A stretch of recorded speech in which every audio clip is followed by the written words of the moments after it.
Hello दोस्तों, lucky trick channel पे आपका बहुत बहुत स्वागत है। मैं हूं मुकुल और आप लोग देख रहे हैं लकी ट्रिक चैनल। और जैसा कि आप लोग जानते हैं कि आज हम इस वीडियो की कड़ी में मॉडर्न हिस्ट्री के अंतर्गत जो गर्मपंथी उग्रवादी जो चरण होता है वही हम लोग आज इस वीडियो के माध्यम से पढ़ेंगे। और पार्ट 2 में हम सारे क्वेश्चन को, इसमें गर्मपंथी में लगभग 91 क्वेश्चन है, तो हम इसको पार्ट 1 और पार्ट 2 में क्लियर कर लेंगे दोनों को। तो आज हम इस वीडियो को पार्ट 2 बना रहे हैं जो कि लगभग 50 क्वेश्चन तक होगा। तो चलिए दोस्तों वीडियो को शुरू करते हैं।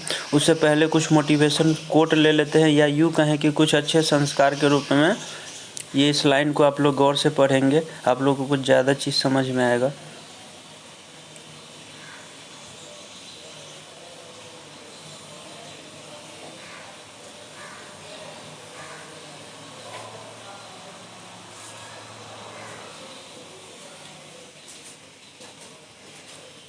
तो उम्मीद करता हूँ दोस्तों ये आपको लाइन काफ़ी अच्छा लगा होगा। तो चलते हैं वीडियो में आगे शुरू करते हैं। और आज दोस्तों जब आप लोग वीडियो को सर्च करेंगे यूट्यूब चैनल पर, कुछ इसी तरह का आप लोगों को मिलेगा। यूट्यूब चैनल पर कुछ इसी तरह का आज हम लोग पढ़ेंगे गर्मपंथी उग्रवादी चरण जो होता है 1905 से 17 तक काल का इसका काल है।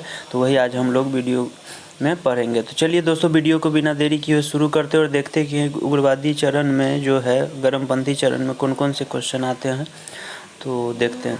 तो पहला क्वेश्चन है दोस्तों, भारतीय राष्ट्रीय आंदोलन के 1905 से 17 की अवधि को कहा जाता है। तो 1905 से 17 की अवधि को, जैसा कि आज के वीडियो का ही ये है, तो 1905 से 17 की अवधि को क्या कहा जाता है? तो आज हम लोग यही पढ़ रहे हैं, क्या? उग्रवादी चरण। यानी उग्रवादी को हम लोग क्या कहेंगे? गर्मपंथी भी कहेंगे। गर्मपंथी चरण भी हो तो उसमें आप लोग टिक करेंगे। और इससे पहले मैंने नरमपंथी जो था वो नरमपंथी चरण को पूरा किया था दोस्तों। नरमपंथी चरण का जो दोस्तों काल था वो क्या था हम लोग पढ़े थे? तो ये था 1885 से 1905। यानी इसमें ठंडे मिजाज के लोग थे। यानी ये संवैधानिक तरीके से क्या करते थे? कोई भी चीज़ अपनी बातों को रखते थे। लेकिन जब इनसे ये सब चीज़ें नहीं हुआ तो एक गर्मपंथी आया, बोला कि नहीं, संवैधानिक तरीके से ये लोग नहीं मानेगा, कुछ अलग तरीके से करना पड़ेगा, कुछ तोड़-फोड़ करना पड़ेगा, तब जाके ये लोग कुछ करेंगे। तो इसी में लाल बाल पाल जो हैं दोस्तों उग्रवादी चरण में, गर्मपंथी में, यही तीनों चरण यही उभर कर आते हैं और इसमें काफ़ी महत्वपूर्ण भूमिका निभाते हैं। ताकि लाल बाल पाल क्या है तो वो भी हम लोग जानेंगे। तो चलिए सेकेंड वीडियो को देखते हैं और सेकेंड क्वेश्चन को देखते हैं। लॉर्ड कर्जन के शासनकाल का सबसे मूर्खतापूर्ण कार्य जिसे उग्र राष्ट्रीयता को जन्म दिया था क्या था? तो आप लोग कर्जन के वो जो कर्जन का जो काल था वो आप लोग कैसे भूल सकते हैं? 1905 का बंगाल विभाजन जो किया था इसने, वो कर्जन का सबसे फेमस था वो। निम्नलिखित में से कौन सा साधन उग्रवादियों से संबंधित नहीं है? तो उग्रवादियों से संबंधित कौन सा नहीं है? स्वदेशी आंदोलन जो है वो उग्रवादियों से संबंधित नहीं है। भारत में उग्र राष्ट्रीयता के जन्मदाता तथा निर्भयता से राष्ट्र की वेदना को प्रकट करने वाले प्रथम भारतीय थे। तो प्रथम भारतीय कौन थे? बाल गंगाधर तिलक। देखिए दोस्तों, लाल बाल पाल, लाल बाल पाल। तो लाल बाल पाल में जो है ये बाल गंगाधर तिलक, ये बाल जो है यही है बाल गंगाधर तिलक, ये पाल जो है बिपिन चंद्र पाल, और ये लाल जो है ये लाला लाजपत राय, ये सब है इनके नाम। अब फिफ्थ नंबर देखते हैं दोस्तों, भारतीय राष्ट्रीय कांग्रेस की सबसे पहली महिला अध्यक्ष थी। तो भारतीय राष्ट्रीय कांग्रेस की सबसे पहली महिला अध्यक्ष कौन थी? Annie Besant. अगर इसी क्वेश्चन में पूछते कि भारतीय राष्ट्रीय कांग्रेस की प्रथम महिला अध्यक्ष भारतीय में कौन थी, तो ये कौन थी दोस्तों? ये कौन थी? सरोजिनी नायडू।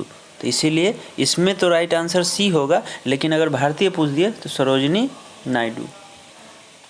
वर्ष 1905 के बंगाल विभाजन के समय वायसराय कौन था? तो 1905 का बंगाल विभाजन किसने किया था? फेमस अभी हम लोगों ने पढ़ा है, लॉर्ड कर्जन। गदर पार्टी के प्रमुख नेता था। गदर पार्टी के प्रमुख नेता कौन थे? लाला हरदयाल।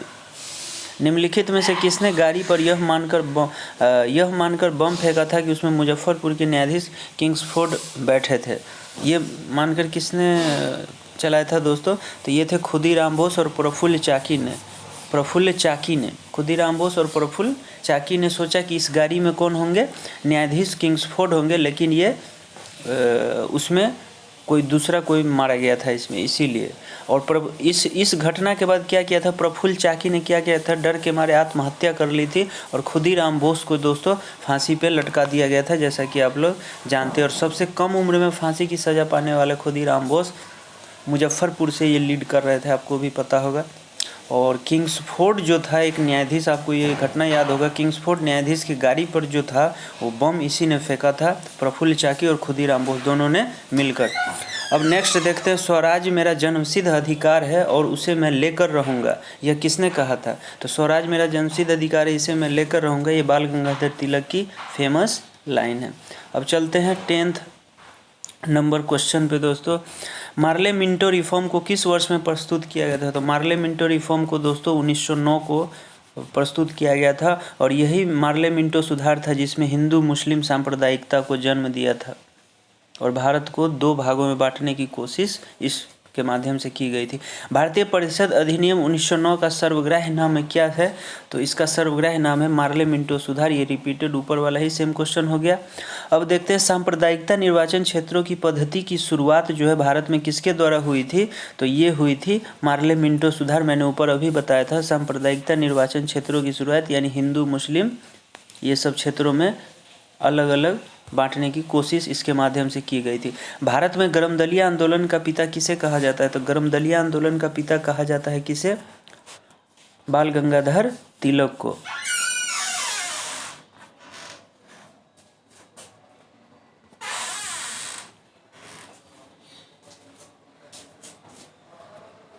निम्नलिखित में से कौन पहले क्रांतिकारी थे जो बाद में एक योगी और एक दार्शनिक बन गए थे। तो कौन बन गए थे, ऐसे कौन थे। तो ये थे अरविंद घोष। अब देखिए दोस्तों, लाल बाल पाल जो 3 सीरीज चलता है लाल बाल पाल, तो उसके अगले कड़ी में एक नाम क्या आता है, अरविंद घोष का भी आता है। तो ये भी क्या होते हैं, उग्रवादी यानी गर्मपंथी में ये भी आते हैं। तो लाल बाल पाल और अरविंद घोष ये आप लोग याद रखेंगे। अब अगला है, वर्ष 1909 में मैडम भीकाजी रुस्तम कामा पेरिस में निम्नलिखित में से कौन से समाचार पत्र प्रकाशित करती थी। तो ये करती थी पैट्रियाट। पैट्रियाट। भारतीय क्रांति की जननी किसे कहा गया है। तो भारतीय क्रांति की जननी किसे कहा गया है, मैडम भीकाजी रुस्तम कामा को कहा गया भारतीय क्रांति की जननी। अब अगला देखते हैं 17 नंबर, मुस्लिम लीग की स्थापना 1906 में हुई थी। उस समय उनके उद्देश्यों में कौन सी बात शामिल नहीं थी। तो कौन सी बात शामिल नहीं थी। तो इसमें दोस्तों है द्विराष्ट्र सिद्धांत जो है मुस्लिम 1906 में, भारत का सांप्रदायिक विभाजन और पाकिस्तान की मांग उपर्युक्त। तो मुस्लिम लीग में 1906 में ये क्या उस समय उद्देश्यों में कौन सी बात शामिल नहीं थी। तो इसका राइट आंसर आप लोगों को क्या हो जाएगा, ऑप्शन नंबर डी। 1916 में मद्रास में होम रूल मूवमेंट के प्रवर्तक कौन थे। तो 1916 में होम रूल लीग के प्रवर्तक कौन थे। तो ये थे दोस्तों एनी बेसेंट। मद्रास में एनी बेसेंट। बाल गंगाधर तिलक द्वारा शुरू की गई साप्ताहिक पत्रिका कौन सी थी। तो बाल गंगाधर तिलक द्वारा सी गई साप्ताहिक पत्रिका कौन थी, केसरी। केसरी जो थी वो बाल गंगाधर तिलक की कौन सी साप्ताहिक पत्रिका थी। अब चलते आगे 20 नंबर क्वेश्चन पे, शेरे पंजाब। पंजाब केसरी किसका उपनाम है। तो शेरे पंजाब किसका नाम है। तो यह है लाला लाजपत राय को क्या कहा जाता है, शेरे पंजाब। अब नेक्स्ट क्वेश्चन, भारतीय इतिहास में 1912 का ऐतिहासिक महत्व क्यों है। तो 1912 ऐतिहासिक महत्व क्यों है। तो राजधानी का क्या है, कोलकाता से दिल्ली क्या किया गया था, स्थानांतरित किया गया था। कोलकाता से दिल्ली हमारी राजधानी बन गई थी। पहले हमारी देश की राजधानी कौन सी थी, कोलकाता, लेकिन 1912 में दिल्ली शिफ्ट हो गया। अनुशीलन समिति संबंधित है किससे संबंधित है। तो अनुशीलन समिति संबंधित है किससे, वीडी सावरकर। किस गवर्नर जनरल ने 1911 में भारत की राजधानी जो है कोलकाता से दिल्ली स्थानांतरित करने की घोषणा की थी। तो वो कौन से गवर्नर थे, काफ़ी इंपॉर्टेंट है। तो ये है लॉर्ड हार्डिंग। लॉर्ड हार्डिंग जो थे वो घोषणा किए थे। अल हिलाल समाचार पत्र जो है वो किसके द्वारा राष्ट्रीयता के प्रचार के लिए शुरू किया गया था। तो अल हिलाल जो है दोस्तों वो है अबुल कलाम आज़ाद। और अब अबुल कलाम आज़ाद के बारे में आप लोग जानते होंगे कि ये भारत के क्या थे, सबसे कम उम्र के शिक्षा मंत्री भी ये रहे थे, काफ़ी यंग एज में। लंदन में 13 मार्च को सर माइकल और डायर को गोली मारकर हत्या कर दी गई थी। कौन ऐसे थे? तो डायर की हत्या किसने की थी? तो ये की थी उधम सिंह ने। उधम सिंह ने जनरल डायर की हत्या कर दी थी। और जनरल डायर के बारे में आप लोगों को पता होगा, ये क्या किया था जनरल डायर? जलियांवाला बाग मशहूर हत्याकांड जो था, जिस पे गोली चलाने का ऑर्डर किसने दिया था? डायर ने दिया था। इसी के बदला लेने के लिए उधम सिंह ने क्या किया था? इसको मार दिया। भारतीय राष्ट्रीय कांग्रेस का प्रथम विभाजन कब हुआ था? तो भारतीय राष्ट्रीय कांग्रेस का प्रथम विभाजन हुआ था कब? 1907 ईस्वी में। मुस्लिम लीग की स्थापना का श्रेय जाता है, मुस्लिम लीग की स्थापना का श्रेय जाता है किसको? तो ये जाता है सलीमुल्लाह को। सलीमुल्लाह को। महाराष्ट्र में गणपति उत्सव आरंभ करने का श्रेय किसको जाता है? तो ये है दोस्तों बाल गंगाधर तिलक को, जो आज भी गणपति उत्सव काफ़ी धूमधाम से, मुंबई जितना गणपति उत्सव भव्य इंडिया में कहीं नहीं होता है। तो गणपति उत्सव, गणपति बप्पा मोरिया जो देखते होंगे, वो मुंबई में ही अभी तक जारी है। किनकी देन है? तो ये किसकी देन है? बाल गंगाधर तिलक की। स्वदेशी आंदोलन शुरू किया गया था। तो स्वदेशी आंदोलन शुरू किया गया था बंगाल विभाजन के विरोध स्वरूप में। ये बंगाल विभाजन जो हुआ था उसके अगेंस्ट में क्या किया गया था? स्वदेशी आंदोलन को शुरू किया गया था। अब चलते 30 नंबर क्वेश्चन पे। बंगाल विभाजन के विरुद्ध विद्रोह का नेतृत्व किसने किया था? तो बंगाल विभाजन के विरुद्ध विद्रोह का नेतृत्व किसने किया था? तो ये किया था दोस्तों सुरेंद्रनाथ बनर्जी ने। सुरेंद्रनाथ बनर्जी। बंगाल विभाजन जो था 1905 के पीछे ब्रिटिश सरकार का उद्देश्य क्या था? तो ब्रिटिश सरकार का उद्देश्य क्या था? तो ये था दोस्तों बंगाल में बढ़ते हुए राष्ट्रवाद को दबाना जो था 1905 के पीछे ब्रिटिश सरकार का उद्देश्य था। अब चलते हैं आगे। कांग्रेस लीग समझौता, यानी जिसको लखनऊ समझौता 1916 भी कहा जाता है, का दूरगामी परिणाम क्या हुआ था? तो दूरगामी परिणाम क्या हुआ था? भारत का विभाजन तथा पाकिस्तान का निर्माण यह हुआ था।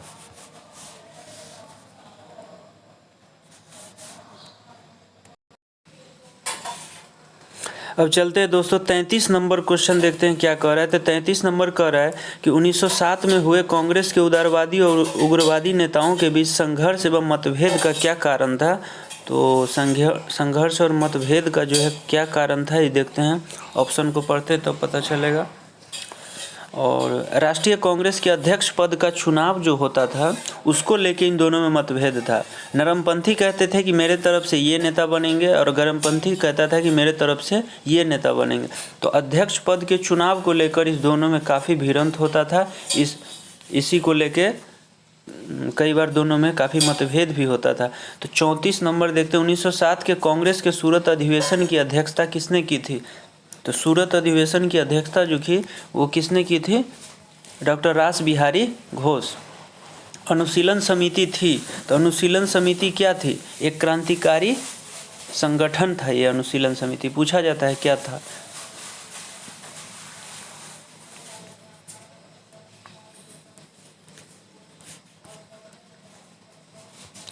अब कह रहा है किसने कहा था कांग्रेस आंदोलन न तो लोगों द्वारा प्रेरित था, न ही यह उस द्वारा सोचा गया योजनाबद्ध किया गया था। तो ये कौन ऐसा था जो बोला? ये लाला लाजपत राय थे, उन्होंने ही ये कहा था।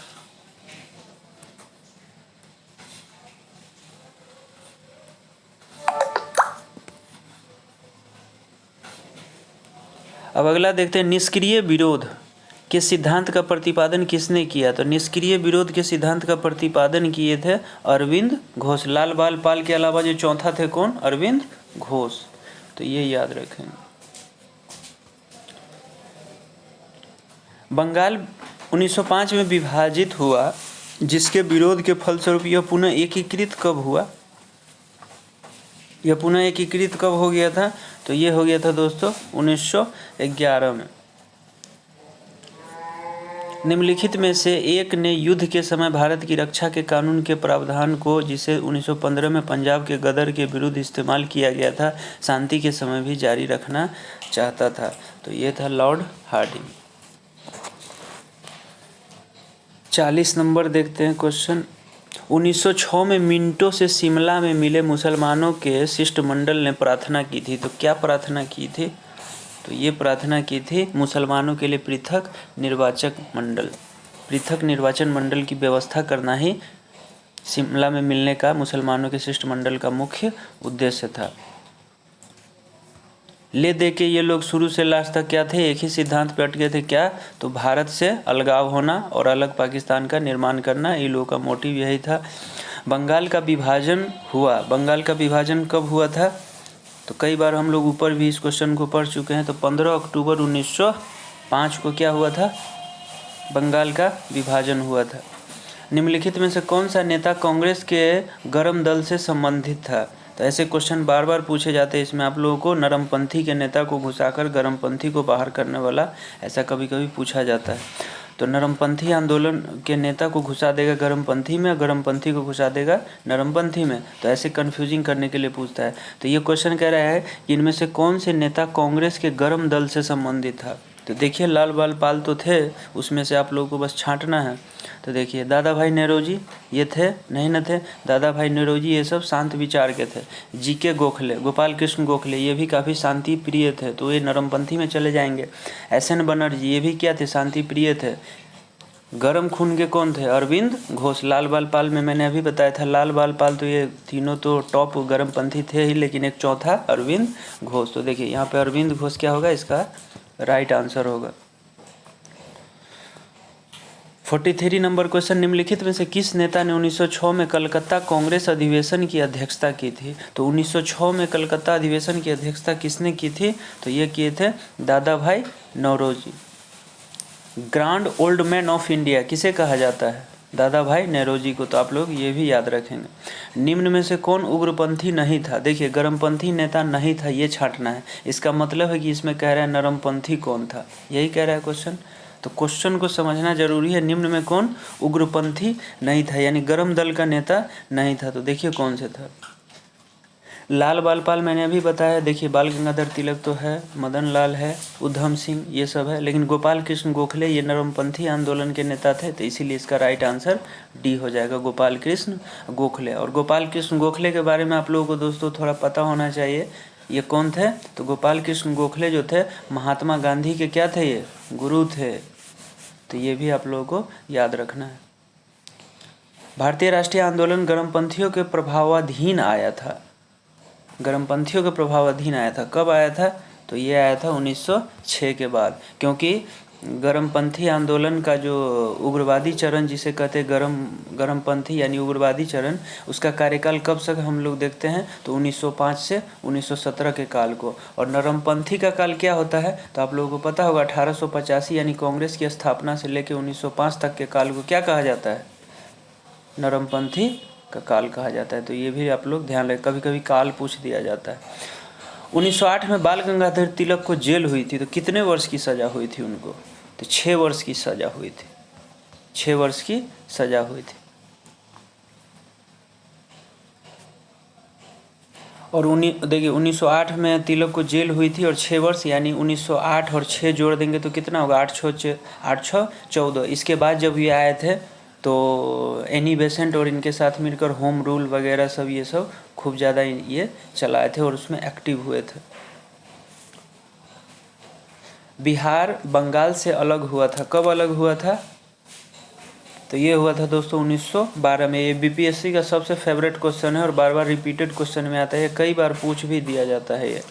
तो बिहार बंगाल से कब अलग हुआ था, तो ये हुआ था 1912 में।